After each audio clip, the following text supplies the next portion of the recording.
Galing ako dyan. Bumili ng kung ano-ano. Ito tayo sa McDonald's. Nagpapito na ako. Dito lang. Makakain.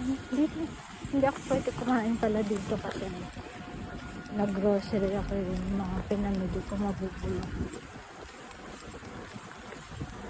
Dito na lang sa bahay. Check out.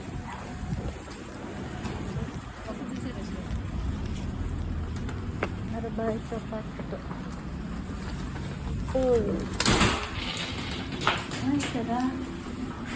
190 tayo.